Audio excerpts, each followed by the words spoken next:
ইরাকের একজন বিখ্যাত ফাইলাসুফ দার্শনিক স্কলার ছিলেন, কেউ নাম শুনছেন? আবু বকর আর বাকিল্লানি অনেক বড় দার্শনিক ছিলেন, ইরাকের বিখ্যাত দার্শনিক। তার সাথে যখন খ্রিস্টানদের বহস হতো, আর্গুমেন্ট হতো, কোনো খ্রিস্টান তার সাথে পারতো না। তো খ্রিস্টানরা একবার তারে বলে, আবু বকর তোমরা মুসলমানরা বড় রেসিস্ট, তোমরা আমাদের খ্রিস্টান মেয়েদেরকে বিয়ে করো, ইহুদিদের মেয়েদেরকে বিয়ে করো, কিন্তু তোমাদের মেয়েদেরকে আমাদের কাছে বিয়ে দাও না। আহলে কিতাব প্রকৃত অর্থে যদি আহলে কিতাব হয়, প্রকৃত আহলে কিতাব যদি হয়, শর্ত সাপেক্ষে মুসলিম ছেলে আহলে কিতাব মেয়েকে বিয়ে করতে পারে। মানে খ্রিস্টান বা ইহুদি প্রকৃত অর্থে যদি আহলে কিতাব হয়, কিছু শর্ত সাপেক্ষে মুসলিম ছেলেরা তাদের বিয়ে করতে পারে, কিন্তু অমুসলিম কোনো পুরুষ বা ছেলে মুসলিম মেয়েকে বিয়ে করতে পারে। এই কথা বলে ওই খ্রিস্টান বলে যে তোমরা বড় রেসিস্ট, আমাদের মেয়ে নাও কিন্তু তোমাদের মেয়ে আমাদেরকে দাও না।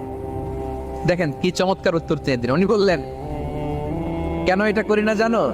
এর কারণ হচ্ছে আমরা তোমাদের নবী মুসা আলাইহিস সালামকে মানি, আমরা তোমাদের নবী ঈসা আলাইহিস সালামকে মানি। আর ঈসা আলাইহিস সালামের মা ম্যারি, মানে মারিয়ামের নামে তো গোটা একটা সূরাই আল্লাহ কোরআনে দিয়েছেন।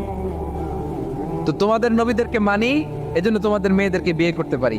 আর তোমরাও যদি আমাদের নবী মুহাম্মদ সাল্লাল্লাহু আলাইহি ওয়াসাল্লামকে শেষ রাসূল হিসেবে মানো, মুসলমান হয়ে যাও, তাহলে আমাদের মেয়েকেও তোমরা বিয়ে করতে পারো। তোমরা মুহাম্মদ সাল্লাল্লাহু আলাইহি ওয়াসাল্লামকে মেনে নাও, মুসলিম হয়ে আমরা ভাই ভাই হয়ে যাই, আমাদের মেয়েদেরকে তোমাদের ঘরে পাঠিয়ে দিবে। আল্লাহু আকবার।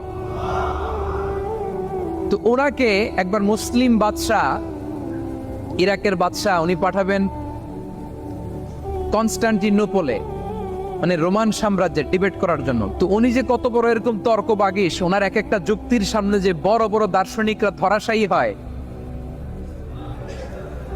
বড় বড় দার্শনিক যে ধরাশায়ী হয় এটা সবাই জানে।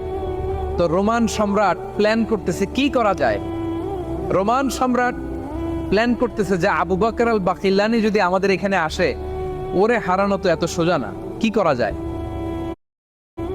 তো তারা প্ল্যান করতেছে